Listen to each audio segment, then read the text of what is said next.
Bon les gars, bonsoir à tous. Bonsoir à tous, bienvenue sur ma chaîne. Aujourd'hui, on va débriefer un peu le match de Ligue des Champions entre Feyenoord et l'AC Milan. Bon, je vais pas être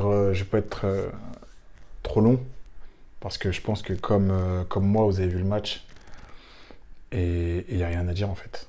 Il n'y a rien à dire. On s'est fait bouffer sur tous les compartiments du jeu. Ils sont pas plus forts que nous, hein, Feyenoord. Ils sont pas plus forts que nous. Mais ils avaient cette grinta, cette hargne, cette rage dans leur jeu meilleur que nous. Et je vous dis la vérité, 1-0, on perd 1-0 ce match. On aurait pu le perdre 2-3-0 facile. Facile. Parce que là, ce match qu'on a fait, pour moi déjà, il est pire que le match face à Zagreb. Parce que déjà, de base, on n'est même pas censé... Si le match face à Zagreb, on aurait été carré, on aurait été en huitième de finale direct. Bon, ce qui est fait est fait. Là, on se retrouve là, dans ce bourbier. On nous rajoute 2 matchs de plus dans un grand bourbier comme ça. On part en déplacement face à une équipe moyenne. Parce qu'il faut le dire, à un moment donné, il faut arrêter de faire les modestes. Hein. Feyenoord, t'es pas face à Liverpool, t'es pas face au Real, t'es pas face au Bayern, à Barcelone. T'es face à Feyenoord, une équipe moyenne. Ok. Donc là, tu te dis, c'est jouable. Ça y est, on va le faire, nanani, nanana. Mais en fait, tu arrives sur le terrain et tu ne dégages aucune envie. Tous. Là, il n'y a pas d'exception, les gars. Honnêtement, aujourd'hui, il n'y a personne qui... Il n'y a personne, peut-être Pavlovic. Allez. Mais à part Pavlovic, c'est malheureusement, il est malheureux de ses pieds, il est maladroit de ses pieds. Mais il n'y en a aucun qui est défendable aujourd'hui. J'ai hâte de voir les notes de chaque joueur, en fait, un par un. Mais il n'y a personne qui est défendable aujourd'hui. Que ça soit en partant du goal, Maignan, il a été cata. Walker, il a été très mauvais. Voire, on a vu ses limites. Malik Cho, il a été mauvais. Je ne sais pas pourquoi Malik Cho, il est là. Tout en sachant que ça faisait plusieurs matchs qu'on voyait qu'il y avait une bonne entente entre Pavlovic et Tomori. Donc Malik Cho, je ne comprends pas le choix de sa titularisation. Malik Cho, il était mauvais, dépassé de partout. Pavlovic, on en a parlé, ça a été le seul, plus ou moins, qui montait un peu plus, qui montrait un peu de grinta. Reinders, complètement absent. On l'a vu vite fait vers la fin, mais complètement absent. Fofana, il te tente des tirs, des trucs, des pertes de balles. En plus, il va pas récupérer le ballon. C'est pas la première fois qu'il fait ça, Fofana, dans les matchs comme ça.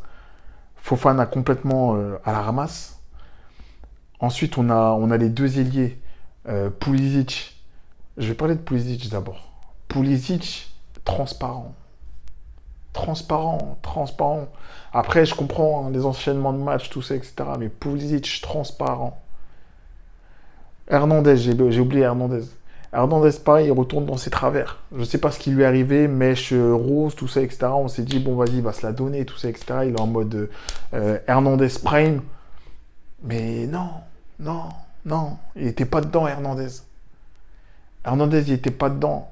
Ensuite, on a Joao Félix au début qui tentait tout ça, etc. Mais Joao Félix, honnêtement, des fois, quand je vois des matchs comme ça, je comprends pourquoi il joue de club en club. Parce qu'en fait, tu te dis, tu vois une forme de potentiel, mais le gars, c'est limite. C'est mid, c'est limite. Dans les relances, enfin, dans les choix de passe, il est pas bon.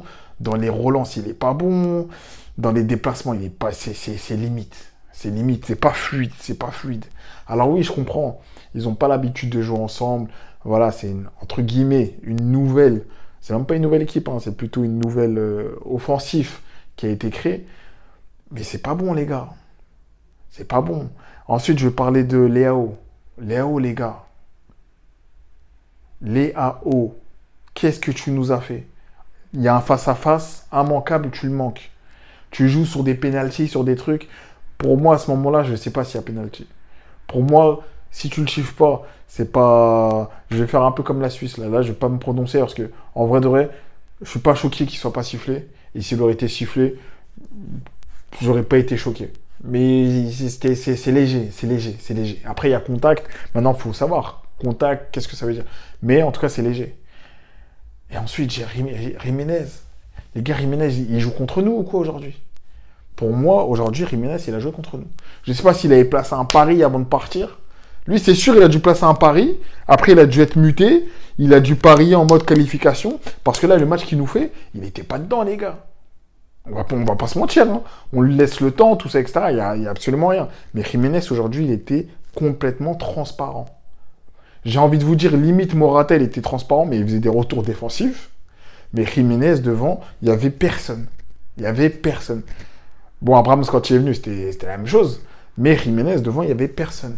On pouvait se dire qu'il était peut-être plus motivé. On aurait pu espérer qu'il soit un peu plus motivé, vu qu'il joue son ancien club. Motivé un peu, tout ça, etc. Mais non, Walou, les gars. Walou, il n'y avait rien, il n'y avait rien, il n'y avait rien. C'est comme si on venait d'apprendre à jouer ensemble. Les gars, on était nuls, on était nuls. Je suis choqué, je suis choqué, je suis choqué. Après, je vais vous dire la vérité. En vrai, de vrai, les gars, c'est pas plus mal. C'est pas plus mal. Parce que, en fait, il y a deux choses. Soit, dans un premier temps, ça va créer un sentiment d'orgueil, de fierté, ce qui fait que le match retour, on va se réveiller, on va faire un boulot. Ou soit on va se faire éliminer, ou soit au match retour, on va se prendre un bouillon à domicile, on va se faire éliminer. Et là, peut-être qu'il y a certaines personnes, elles vont commencer à cogiter. Donc pour moi, dans tous les cas, ce résultat-là, et ce qui va se passer dans une semaine à San Siro, dans tous les cas, moi, je prends. Je prends. Parce que soit il y a un sursaut d'orgueil, on se réveille, on leur fait la mala, ou soit, entre guillemets, bon, on se dit, bon, on se prend un bouillon, comme on s'est pris un bouillon aujourd'hui par une équipe moyenne, je répète, et ensuite, on voit ce que ça fait. Mais là, il y a des décisions à prendre, il y a des énergies à changer, il y a des énergies, des attitudes à changer. C'est pas possible. Tu peux pas taper Milan AC et avoir une attitude comme ça en Ligue des Champions, les gars. Là, cette attitude, c'est une attitude Europa Conférence. Hein. C'est de l'Europa Conférence. C'est pas Ligue des Champions. Feyenoord, avec leurs armes, ils ont joué Ligue des Champions. Nous, on a joué Europa Conférence. Bon, bah écoutez, on verra ce que ça donne. On soutient l'équipe, on soutient le staff, on soutient la philosophie, mais il faut que les joueurs derrière, ils soutiennent aussi, hein. Ils jouent le jeu. Il faut que les joueurs, ils jouent le jeu. Là, il y a des tifos, ils se sont déplacés, des supporters, ils se sont déplacés. Bon, on verra. On verra, on verra, on verra. On est encore en vie. On est encore en vie, on aurait pu se prendre 2-3 buts. On est encore en vie, donc on verra.